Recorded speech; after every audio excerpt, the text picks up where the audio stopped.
Hey everyone, welcome back to the channel. Now, this is a new artist for Nathan Alert, but not for me. At the time of this recording, I have already done a solo session. That's right. It was just me doing a request by Kylie. And if you want to book a solo session, just click on the link found below. You can make that happen for any artist that you want, but it just happened to be that Kylie wanted me to listen to Silverchair. And it was a really fun discussion. We got really deep, and it was good. It was a good discussion. The solo sessions just offer a different perspective when we do our reactions. Okay, so I'm really excited. I told Kylie, it's like I want to hear more from them because, long story short, Nathan, you do know their song. I'd have to pull it out, but they had a big hit in '97 or something like that.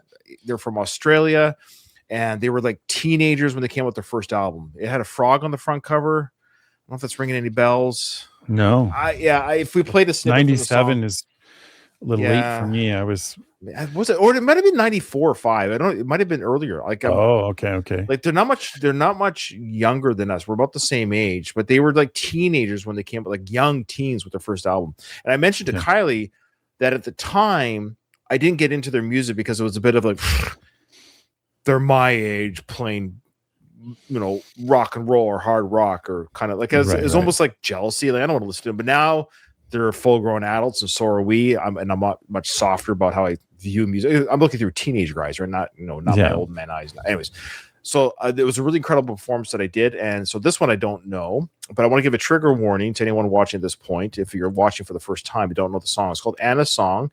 It is about anorexia, so and body images and stuff like that. So if you have so it is about body dysmorphia, I would assume. So that is a very sensitive subject. And I think I might want to bring the lyrics up for this as well. So I'm going to do that because I did that for the other song because it is hard to understand some of his singing. Not that he's not a good singer, it's just the way his singing style. So we'll probably have to speak to that. And I will have some things to say to that already because I have some experience with this. Oh, okay. Yeah. This is news to me. Not with me doing it, but we'll explain after. All right, here we go. Okay.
And sharpness seems softer.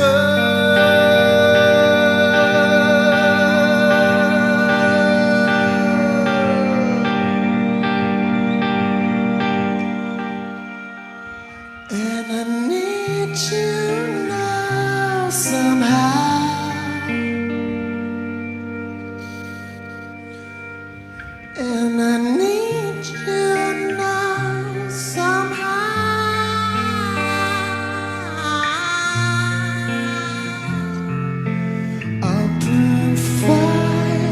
On my knees, desire, on my knees for you. You can sing along.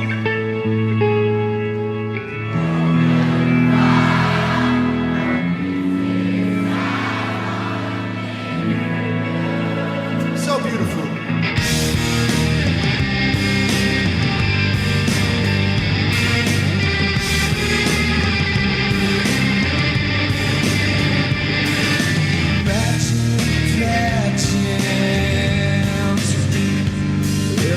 Head through flesh seems thicker. The paper says corrode the film, and I need you now somehow. And I need you now somehow.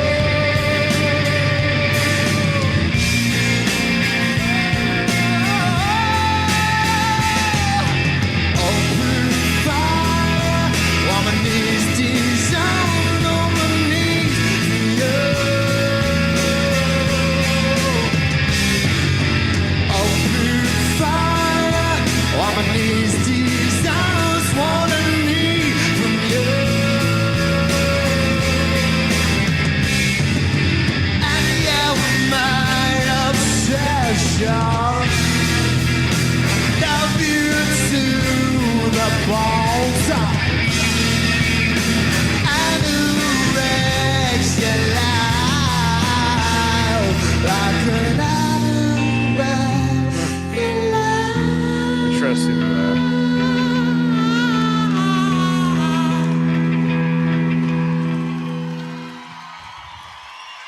proof fire. On my knees, designed on my knees for you.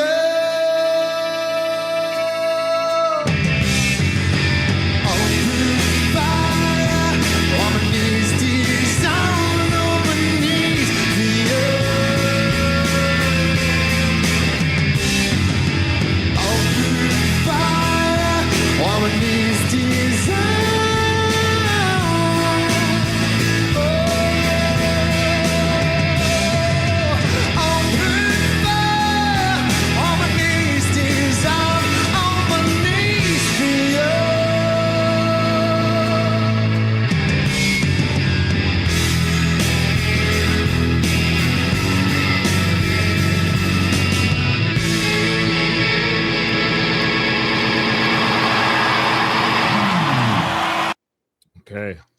Man. You'll probably steal most of what I'm going to say. Go ahead. No, maybe not. I'll save a little bit. Like I will talk about my history a little bit, just very briefly. Oh, okay. And was interested. So a while ago, like 20 odd years ago at this point, but when I was in my early 20s, so a while ago, I worked at an eating disorder clinic. It was a private clinic here. Oh, I remember. Yeah, and I did security work. That was my job. It was kind of a high-end place. It actually had its own controversy. I gotta fix my camera here. I won't get into it. You can actually look. I'll let people Google it themselves. Go ahead and Google Montreux Clinic. That's MONTREAUX Clinic, Eating Disorder Clinic, Victoria, British Columbia. Go ahead and Google it. This lady was on Oprah. I worked for her. There was some controversy about her methods. I was there when it was happening. Man. I was there when it was. Yeah, I was there when it got shut down and all that stuff. But despite the controversy and chaos at what happened at the clinic, I worked there for almost 3 years. I was the driver / security grounds guy, and also I did like what they call floating. So when I worked nights, I would I'd relieve the workers who had 24-hour bed care for these. Usually they were young women that were there, of course. There was a couple males, but usually it's young women that suffered from this disease. And I got to know these young women intimately. Well, you know what I mean, closely. Mm-hmm. And it's heartbreaking because they would just be so. I mean, anyone that's been around this, it's just very difficult. The anorexia, that they would just view themselves as fat, overweight, and they'd pinch their skin and pinch their chin, and they would be, obviously, some of them were just very, very, very thin. And so and obviously people have died from this. And I knew a couple clients up there that when they left, they ended up not living when they went back. So it's tough to be around that, and to see that in person, up close in person, to see that their mind or their worldview is what it is. And of course the design of the clinic was to obviously help them. And again, I'll let you just Google that on your own to see what happened. That being said, the lyrics, so back to the lyrics, what I love what he did here. So now, just so you know, Nathan, the lead singer there, the handsome fellow, he's a very handsome fellow. His name is Daniel Johns. I believe he's the lead singer. And they're from Australia. Oh yeah, they formed in 92, and their first album was 95. So we were 20 when it came out. Okay. It's called Frog Stomp. And the song that I'm sure if I played Tomorrow for you, you'd recognize it. Okay. I haven't heard it in a long time, but again, we were 20. They're about the same age. You know, these freaking teenagers, they're like 5 years younger than us. How dare they make music and be popular? Okay. So the lyrics that were clever here, and now it's interesting. The first line says, "Please die, Anna."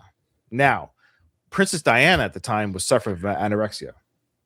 Yeah. Did you catch that? Yeah, I didn't catch that. I caught the Diana part, but I didn't make the connection to actual Diana. So and anorexia. Yeah. So he does a couple things in the song where he does a play on the word. So please Diana, but please die, Anna. For as long as you're here, we're not. Now, what that's saying is like, yeah, you're physically here, but we're not. Like, we're living this world with you physically in front of us, but you're basically dying in front of us. You're choosing death.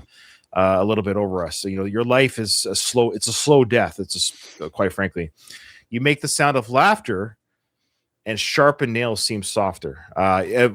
Just so you know, one of the side effects of anorexia is their nails fall out. I have different lyrics, but Yeah. Am I reading the wrong ones? I shouldn't be reading the wrong ones. I have Sharper Now seems softer. Maybe it's just a misprint. Okay, sure.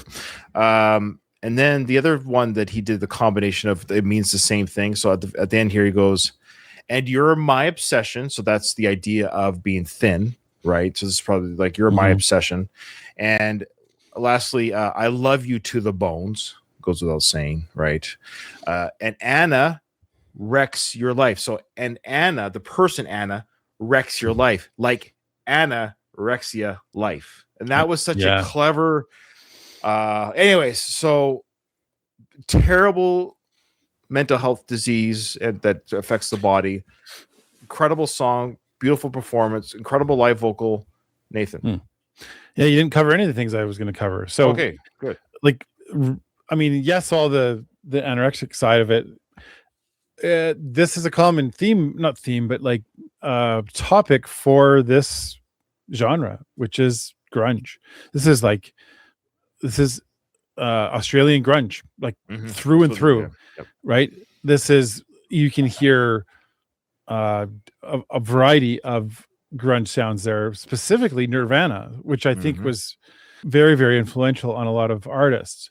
But I'm very interested in hearing how grunge influenced other artists, because I love, like, the grunge era for me was mind-blowing. Some of my favorite bands, like, we grew up in the grunge era, Pearl Jam and Soundgarden, like some of my favorite, to this day, one of my favorite singers. Yeah. So much favorite that I can't remember his name. Which one? Holy Which cow. Band? Tell me the band. From Soundgarden. Chris Cornell. Yeah, Chris Cornell. It's okay. It's okay. You're old like me. You forget things. No comparison here to Chris Cornell. A little more maybe Alice in Chains, really. But like that era, though. Yeah, that era is one of my favorite eras of sound, and a lot of people really like it. It's coming back in some ways. I've heard little snippets of people experimenting more with grunge sound today. This is fascinating to know about a grunge band that I've never heard of. And so I'm excited to hear more because I love that sound. Thank you so much, Kylie. Amazing. If you want to be like Kylie, click on the links below, join our Patreon, get requests to us. You can book us for solo stuff, whatever you want to do. It's all in the links below. We loved it. We want more Silverchair. And just for context, Nathan, they're no longer a band, but there's a lot of albums they did, 4 or 5 albums they did, but they broke up about 19 years ago. But Daniel, I think, has done some solo stuff as well. So, yeah. Okay. I would say the secret ingredient for grunge is you got to be young and lots of teenage angst. And and be handsome. And be handsome, yeah. All right, thanks everyone for that. That was great. Thank you again, Kylie, and we'll see you in the next one.